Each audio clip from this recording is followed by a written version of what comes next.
Okay, so I've been getting a lot of battery drains lately, and this one was a 2003 Chevy 1500. He had gone to the dealership. They weren't really sure what to do. Not sure why. I didn't get the whole story, but I looked at it. The drain was intermittent, but it wasn't really that intermittent. It would draw current every few seconds and then go away, draw and then go away. But it was very rhythmic. What that tells me from experience is that I have a circuit breaker that's kicking. Something is grounding out potentially. Maybe we have a bad circuit breaker, but circuit breaker should not cause a drain by itself. Circuit breakers being overloaded or worn out because something is stuck on.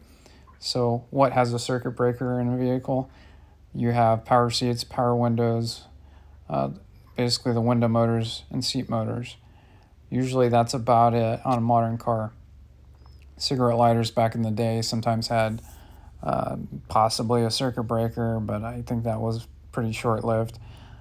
Chime in if you want, but right now I'm pulling fuses, and guys will say, well, don't pull the fuses, it can reset the module and you will never find the drain. Well, in this case, I know it's a circuit breaker, but also there's no real voltage drop chart that I've found for these rectangular mega fuses. They're not called mega fuses, I forget what they're called, but that fuse I just pulled took away the drain, and that large current draw from the battery went away when I pulled that particular fuse, which led to the interior fuse box, relay box. It's called the MBEC, basically a junction box with some relays and a couple breakers. The two circuit breakers I'm checking right now with the temperature gun to see if one of them's hot, to see if it's the circuit that's drawing. You can pull it and look at the meter as well, but I just wanted to try the temp gun. And in this case, I pulled the one you see on the left, which is a 30 amp circuit breaker labeled as power seat.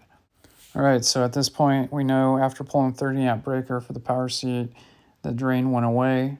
So I need to go further.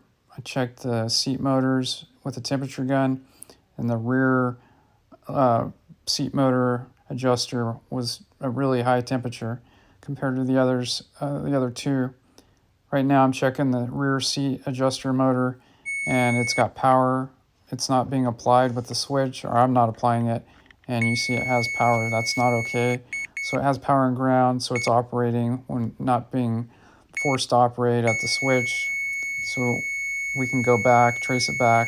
You could unplug the switch with the motor plugged in to verify, and you should lose power.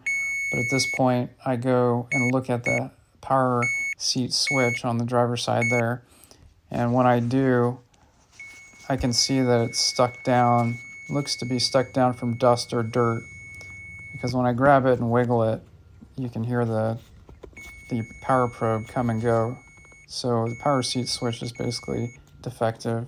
Why? Because all the dust. So it's sticking that seat motor on, and it's maxed out, and then it'll kick the internal breaker and then draw current, and kick the breaker, stop drawing, draw current, then take it away. And so it goes up and down every time that breaker kicks from a bad power seat switch, and that's what was wrong.